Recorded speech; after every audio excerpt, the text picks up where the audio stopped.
Okay, let's go to work. Violating the syllabus, I've retitled today's discussion From Marxist Historicism to Howard Head's Tennis Racket. And let's begin with Howard Head's tennis racket.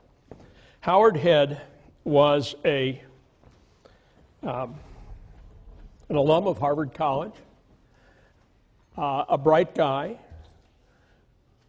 and a not very good airframe engineer. He was a second-class designer of the details of airplanes for McDonnell Douglas Corporation. And he was an avid skier and an avid but very untalented tennis player. And as he tells the story, there was a night on a bus, a motor coach, to use his words, bringing him back to New York from Vermont, from Stowe. And he'd had a rough weekend of skiing, and he said, what would happen if we took the aluminum wafer with which we were building airplanes and made a ski from it? And sure enough, he did that, and the skiing industry, not just the sale of skis, but the total size of the skiing market, was transformed forever, because skiing now became more fun and vastly easier. 5 years later, he applied the same thought process to tennis rackets. At the time, the world market in tennis rackets had converged on the Bancroft wooden racket, named for Jack Kramer, who died. His obit is in the Times this morning.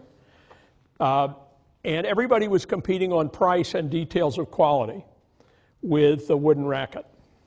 And there were no rules about how big a racket could be. And it occurred to Head that if he substituted in the bow of the racket, substituted aluminum for wood, the structural properties of aluminum would allow the head of the racket to be much bigger. Do any of you play with giant tennis rackets? I know it's a point of pride among really good players not to do that.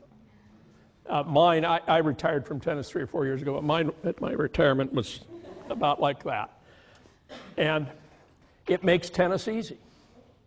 And it created a mass market, and it redefined the whole business. Now, the idea of creative destruction, which is usually about things more complicated than skiing and tennis, the whole idea of creative destruction is that the process of competing to sell the best product at the lowest price within the given market framework often does indeed lead to something like monopoly or at least oligopoly.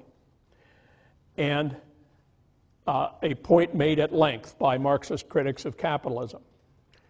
But as that happens, it occurs over and over and over again that somebody like Howard Head finds an alternative technology invariably aimed not at luxury markets, aimed at regular people, and very seldom aimed at corporate or governmental buyers, but again, at private sector buyers, and generates with that product an entirely new market, shatters the equilibrium, hits it with a hammer.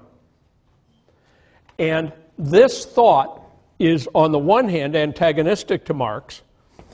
That is, it is a way of refuting Marx's idea about monopoly capitalism. On the other hand, it is exactly in the spirit of young Marx, the young Marx we hear in the Communist Manifesto read for today's assignment, who saw capitalism as an enormously productive system which was incapable of standing still, which was always leaning forward into the wind, which was, to use Schumpeter's term, nothing more than a mechanism for economic change. According to Schumpeter, the very essence of capitalism is that it is a system always in the process of revising itself. It is never capable of standing still. And young Marx certainly believed just about that same thing, and believed that the productive forces, and remember he's writing in 1847, 1848, that the productive forces associated with capitalism were unprecedented in world history. And may I call on one of your classmates to read the pivotal paragraph from that work. The bourgeoisie cannot exist without constantly revolutionizing the instruments of production, and thereby the relations of production, and with them the whole relations of society. Conservation of the old modes of production in unaltered form was, on the contrary, the first condition of existence for all earlier industrial classes. Constant revolutionizing of production, uninterrupted disturbance of all social conditions, everlasting uncertainty and agitation distinguish the bourgeois epoch from all earlier ones. All fixed, fast-frozen relations, with their train of ancient and venerable prejudices and opinions, are swept away. All new-formed ones become antiquated before they can ossify. All that is solid melts into air. All that is holy is profane. And man is at last compelled to face with sober sense the real conditions of life and his relations with his kind. Thank you very much. Okay, so Marx is there talking about at the time he's writing, railroads are just beginning to transform the European world around him. Steamships are a generation and a half into transforming world commerce. The use of newly efficient steam engines in manufacturing is creating ever cheaper goods. The market in world textiles has driven the price of ordinary cotton cloth nearly to zero, so that nearly everyone in the advanced market societies can afford to dress more or less the way all of you are dressed. That is to say, well, whatever, look around. But the point is that the revolutionary transformation of the means of production and of what is produced and at what cost it sells is very much on Marx's mind. Additionally, Europe is politically unstable in the 1840s. And there are 5 or 6 nodes of apparent revolutionary activity, stretching from Austria through Germany into Tsarist Russia. And Marx imagines that his relatively abstract analysis of capitalism is scientific. And by scientific, he means that it has predictive force. That his science of economy and society is so powerful that it allows him to foresee the future. Not to foresee the exact dates and details of future history, but that the broad outlines are beyond human control. So there are actually 2 assertions here. One is that the world's history is determinate, that it is like the machinery of the heavens. It is like the planets revolving around the sun. A good astronomer can readily predict the phases of the moon, the occurrence of eclipses, all those things. And that's science which was in the past by Marx's time, and which he aspired to that level of confidence. And we're going to look at his historicism, that is, the double belief that the world is deterministic and that he and his associates can actually unlock the keys to the future under 6 headings. The first of which is monopoly capitalism, and we'll take that up momentarily. Second is the proposition that in the long run, the rate of profit for capitalist enterprises has to fall. Third, the immiseration of the working class, that as profits fall, so does the wage stream available to the working class. So both the capitalists and their adversaries in the proletariat face a squeezing vice which takes their discretionary power out of the system. As the vice squeezes, revolution becomes inevitable. That's the fourth point or the third point on the chart. The fourth point is Marx's. I'm a great respecter of Marx's brilliance, but the theory of the universal class is almost childlike.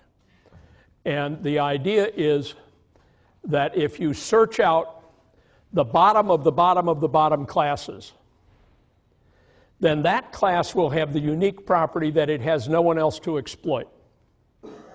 And if it has no one else to exploit, then there won't be exploitation. And since the purpose of the state is to defend the interest of an exploiting class, then the state will become unnecessary and will, as the bottom line says here, wither away. Now, the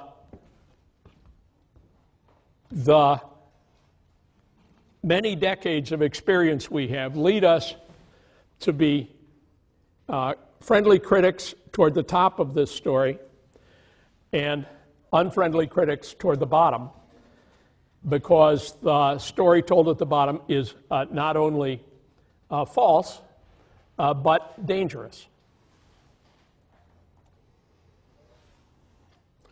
Okay, monopoly capitalism. You'll remember that when I was sitting with Jim Alexander last class, talking about Adam Smith and the conditions under which the invisible hand remains invisible, I used the Porter forces, commonly used in MBA instruction, to define the opposite of each of the conditions put forward by Smith. And so I'm using them again here. And in a monopoly capitalist situation, the monopolistic firm has eliminated direct competition or rendered it trivial.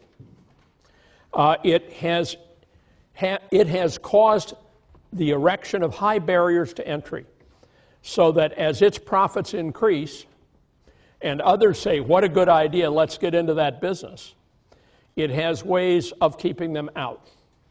Or, once they come in, of punishing them to the point of bankruptcy. Third, these are products that are not discretionary. They're hard to substitute for. You can't have a serious monopoly in children's games.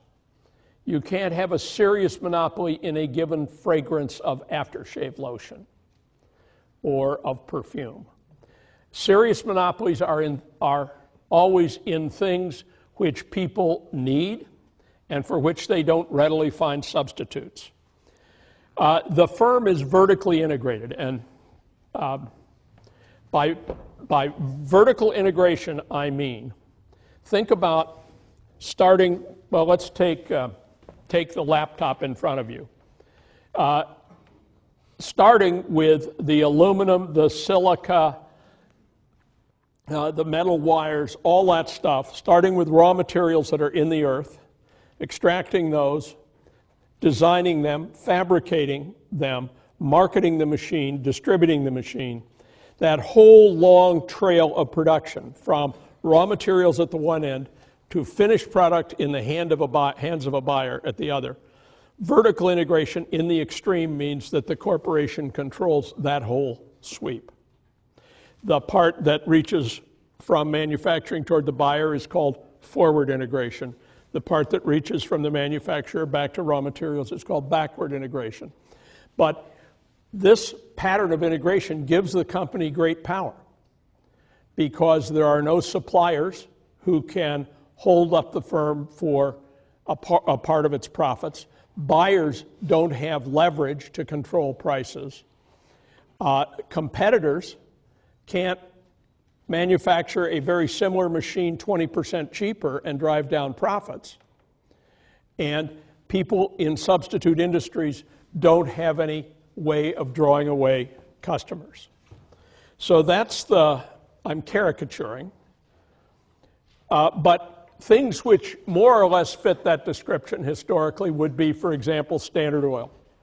John D. Rockefeller, who came into control of oil all the way from exploration and the wellhead through refining and distribution. He came to control the railroads, which his rivals would need to use to distribute their product, and managed to use the railroads to impose artificially high freight prices on his competitors so that he was able, in effect, to monopolize the whole industry. The U.S. Steel, a similar story. This would be Andrew Carnegie. Microsoft. There has been a long debate about antitrust for Microsoft, and it's pretty close to a monopoly.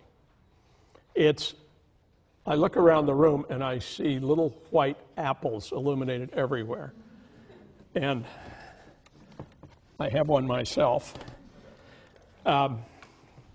My eldest daughter is a partner-level executive at Microsoft, and in her house are Apple computers, which I have given her family.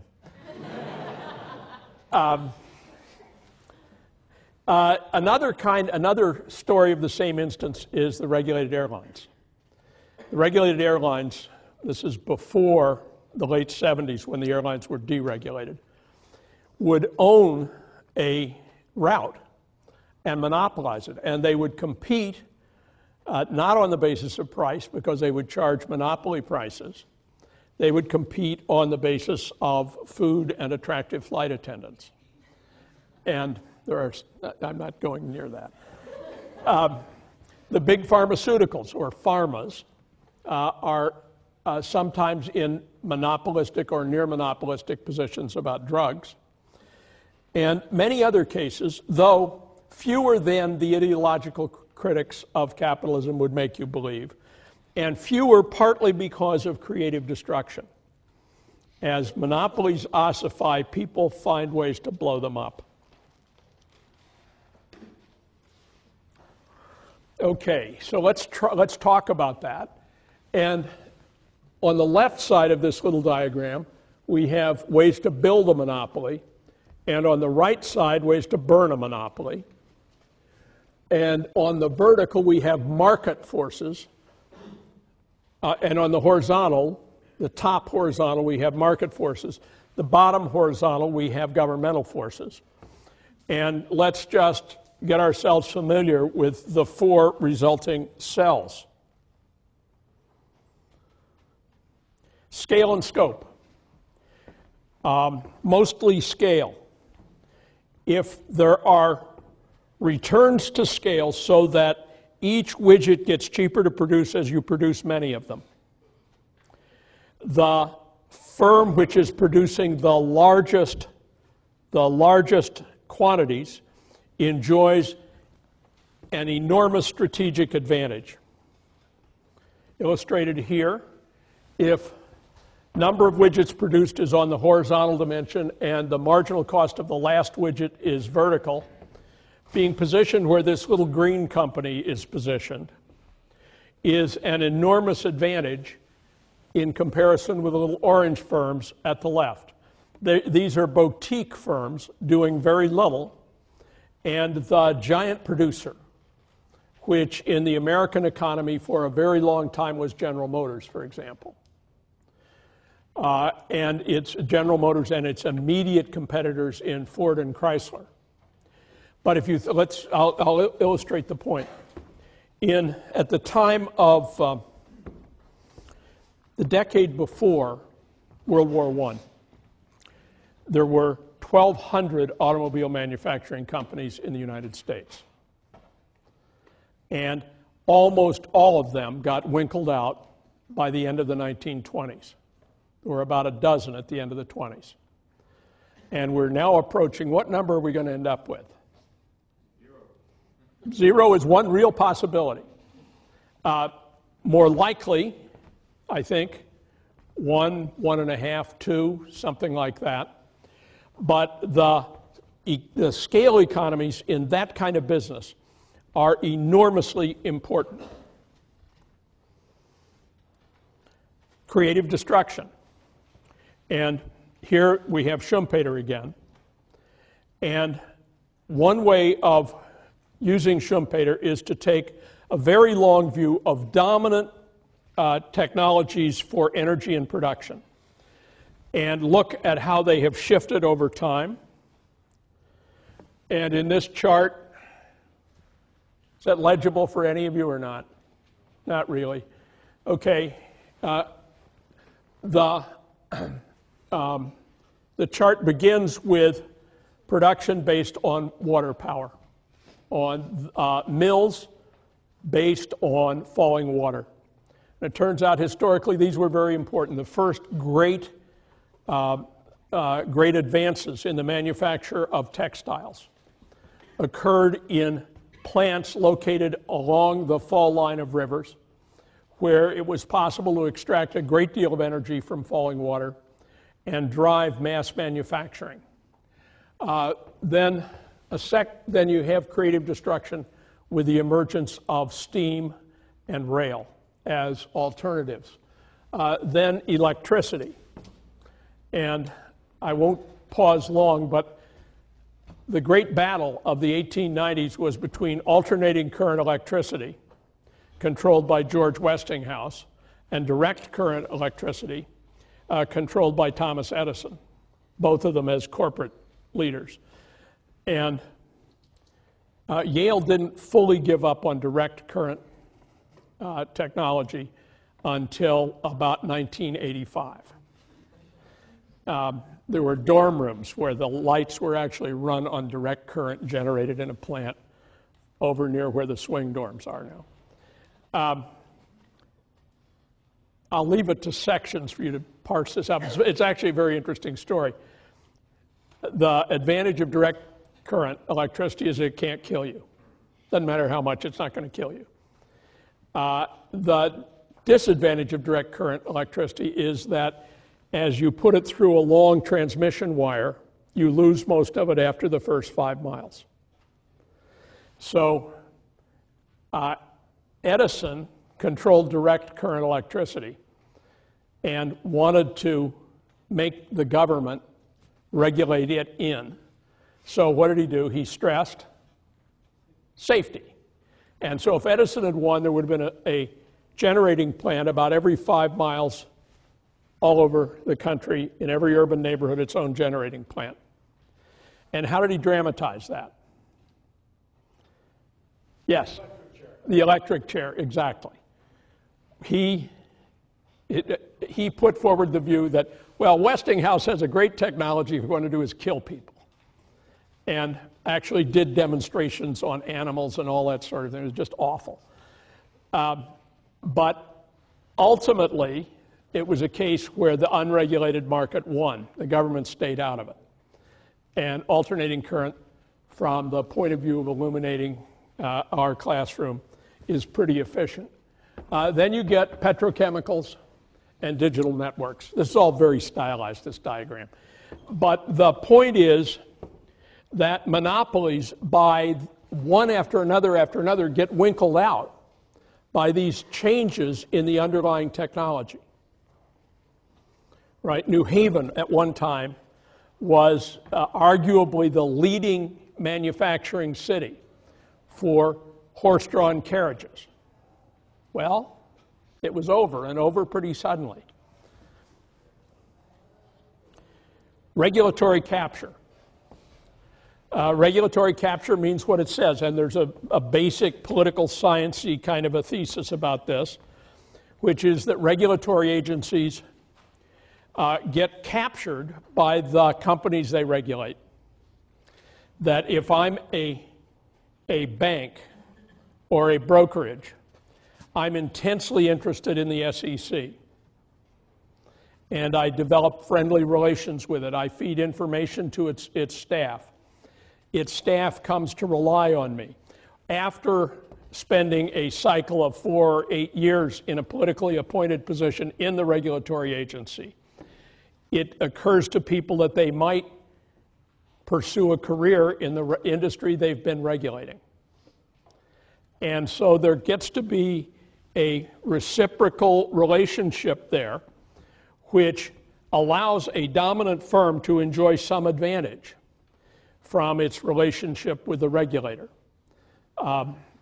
The current crisis in banking is a little different from this, and it's not really monopolistic, but it is not unfair to suppose that Goldman Sachs has enjoyed a fruitful relationship to the federal government in the last 4 or 5 decades, and that there have been very few times when there wasn't a Goldman Sachs partner in a position to influence key decisions.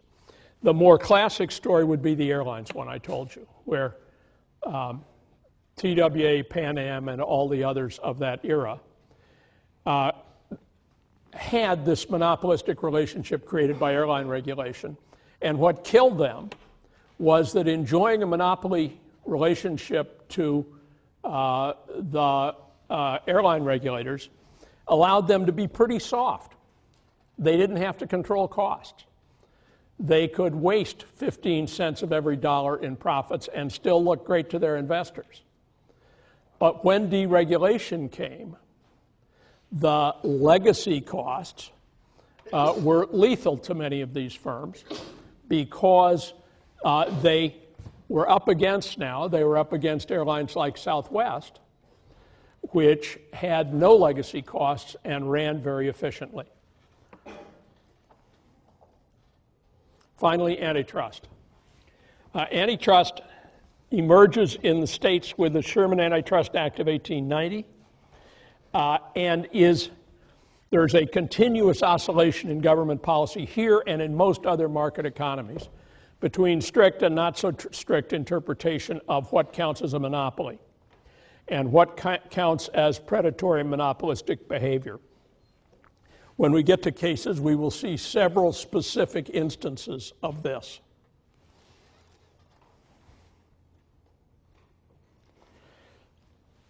Falling rate of profit. Remember, those of you who were here the first class, the slides that contrasted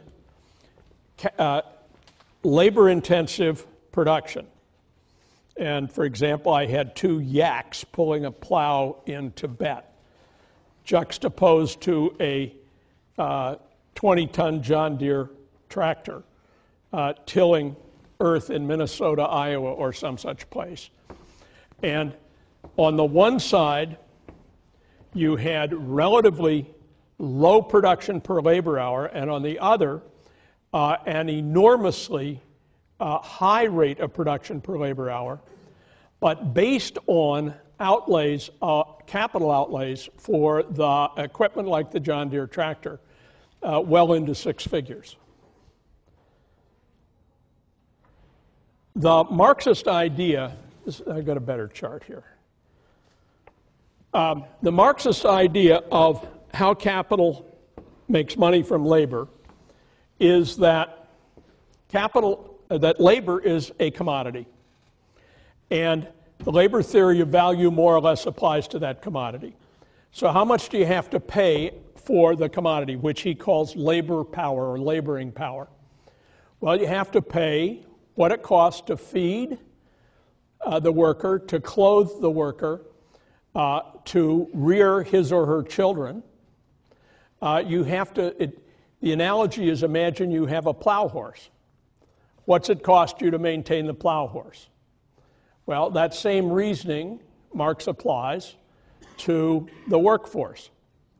And you pay wages that are broadly consistent with that. So in my diagram, let me make sure I get this right. The laboring power is represented by the blue. And capital pays labor that much for its activity. The total pie represents how much value is produced by labor. And what's left over is called surplus value.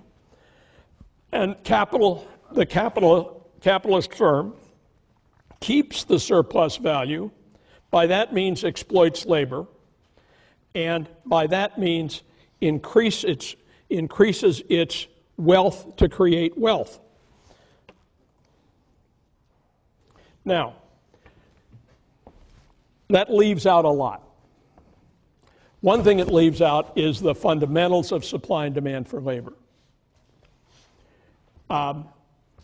It doesn't take into account the idea that labor would be extremely cheap in this phase.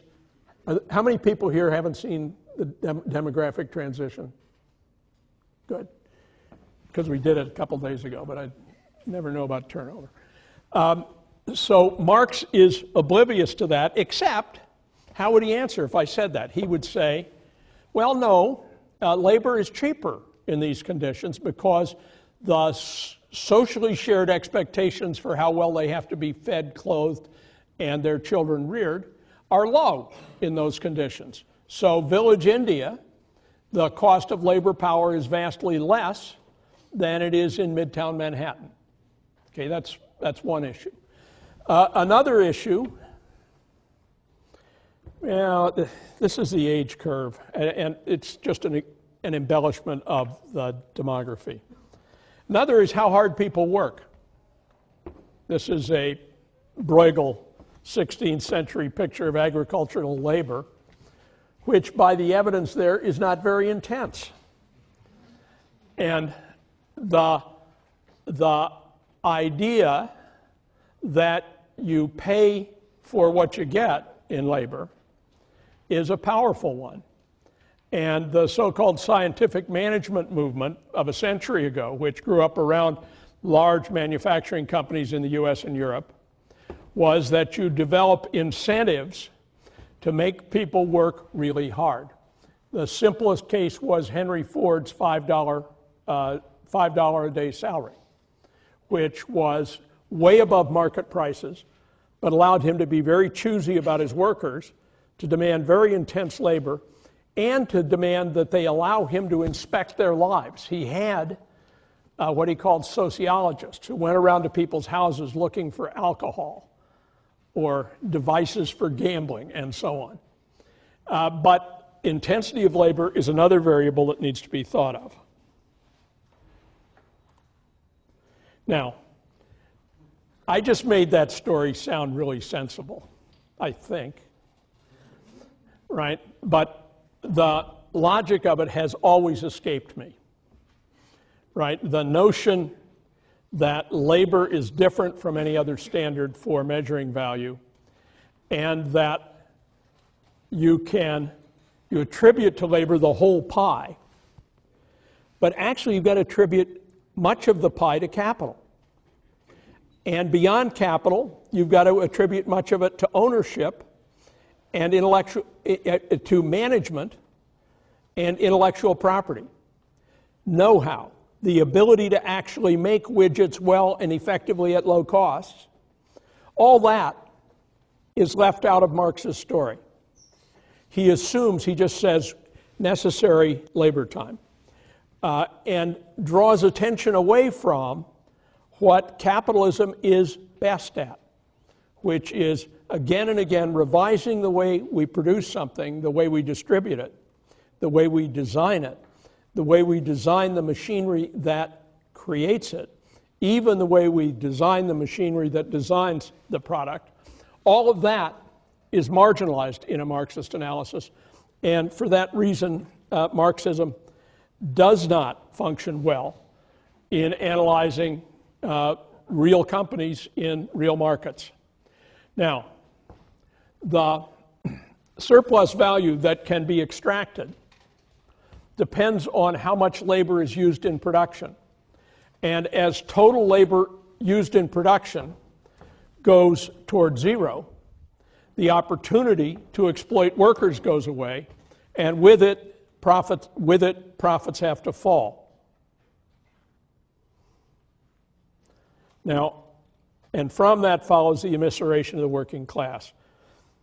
Look at this bottling plant, where the work is to sit at this control panel and adjust the process, plus a little maintenance.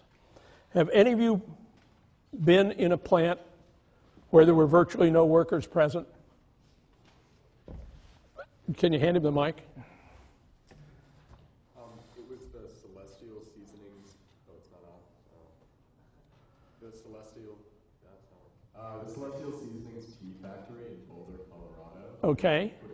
It's just machines like sorting leaves, putting them into bags, sealing them, and then there are like 3 or 4 workers in this huge room sitting at screens adjusting. Right. Exactly. Other examples? In the back. Can we get a mic back to the very last row?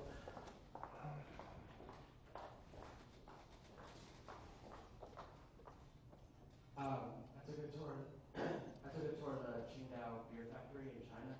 Uh-huh. And I mean, it's fairly old, but like the only people working there were tour guides and inspectors that were like checking the. So, very high degree of automation. I was some years ago in a textile factory in Turkey, which covered 6 acres of interior manufacturing space. And every square foot of it was either an aisle between machinery or machinery. And virtually all the machinery was working, and the cloth was coming out in bolts like this at 10 or 12 different points. And automata were throwing it on conveyor belts, and conveyor belts were taking it where it needed to be for shipping and labeling it and having it ready to go.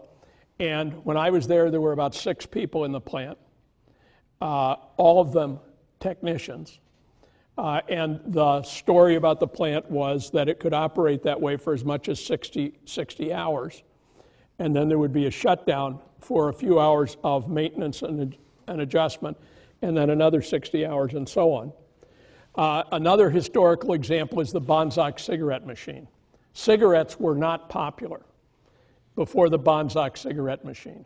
And the Bonzac cigarette machine could make 6,000 cigarettes per hour, which they're now much better than that. They're 100,000 an hour. But at 6,000 per hour with 0 labor cost, it occurred to the people who formed American Tobacco that they could make an awful lot of money if they created a marketing end that would allow them to pump all those thousands of cigarettes out into the market. And they did it, and did a very good job of it. But at the core of it was this little piece of technology, continuous production. Paper and tobacco leaf go in one end of the machine, and cigarettes, neatly stacked in consecutive order, come out the other. So capital intensivity takes labor out of the picture.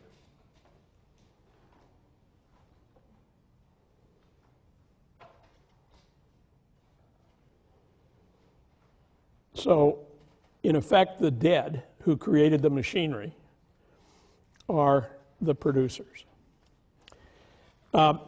Inevitable revolution in advanced capitalist societies. The idea here is that with falling rates of capital and the immiseration of the working class, this system ceases to be stable. And this is a guy named Georgy Plekhanov. And Plekhanov was a Marxist who was a follower of Lenin's. And he's famous for having asked the question, if the revolution is inevitable, why must we fight and die to make it happen? Right? And that's an interesting question. And it gets the name Plekhanov's paradox. And of course, the answer to it is that the revolution wasn't inevitable. And where it did happen, it didn't happen for the reasons Marx described. Where were the most advanced systems where you would expect the capital-intensive production, falling rate of profit, and low wages to labor? Where were those systems? Let's name a few countries. Yes? UK, Germany, the US. UK, Germany, the US. And those are not the places where the revolution happened. It happened most dramatically in Russia, and then by conquest in the rest of the Soviet Union. And Cuba.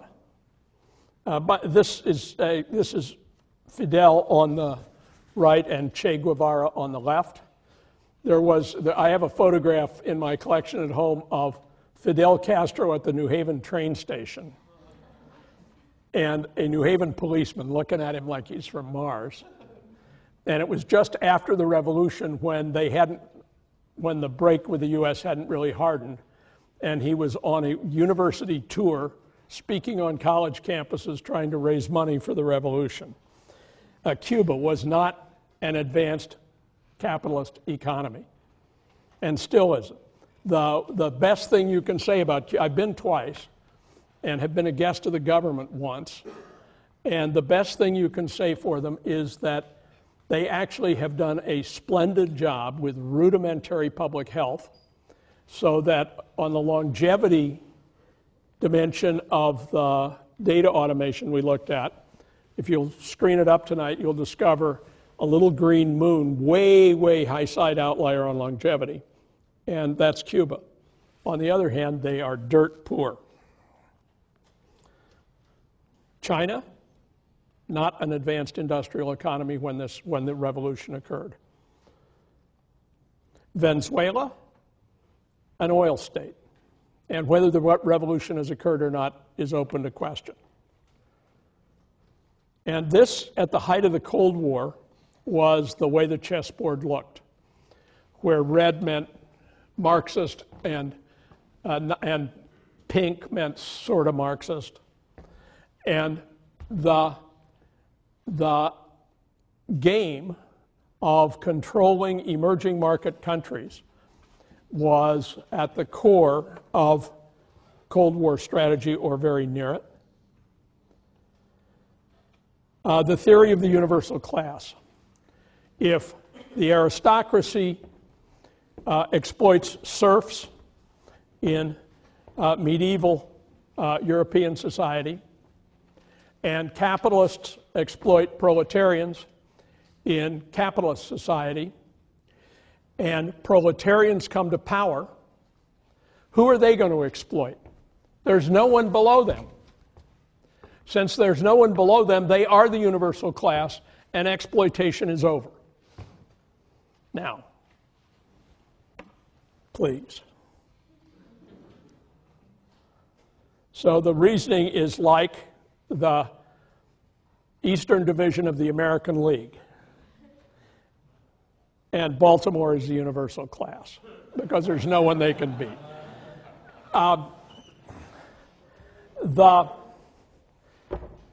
What's at the core of this last thing, and it is truly dangerous reasoning, is that the universal class, being in a position superior to no other class, brings an end to exploitation.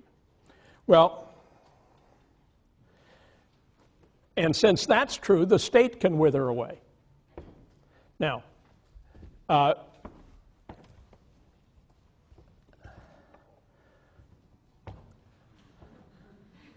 it doesn't happen in a hurry. And behind this is a really fundamental issue of principal agency. Did we talk about principal agency a few days ago?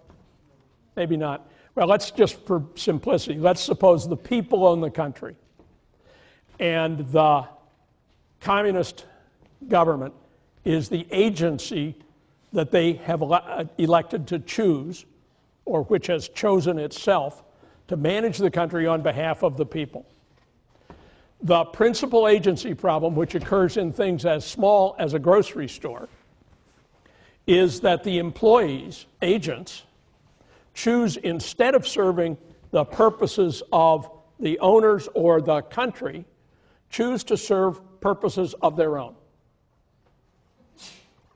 And the invariable fact about state socialism was that the people at the top of the state apparatus privileged themselves and their children. and a new class struggle developed. Now, more generally, and here I'm using the work of a sociologist named Ralph Dahrendorf, economic sociologist who died just a few weeks ago. And Dahrendorf's point, which I'm sure is true, is that you can generate classes around any process of production and distribution. There is nothing final about the proletariat coming to power. And there is never a time in human history when we'll be done with the possibility that those who control the direct levers control them not to the benefit of others, but to the benefit of themselves.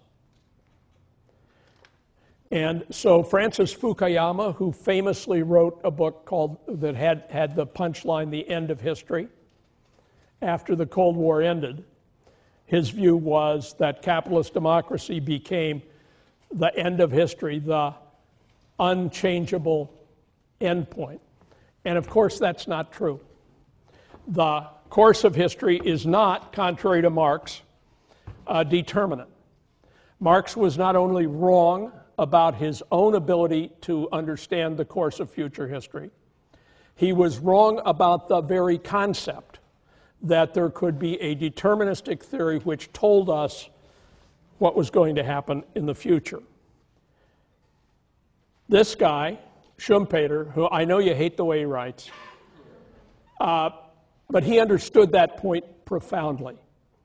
And I'm out of time, so I'm not going to elaborate him. I'll do it at the beginning of class next time.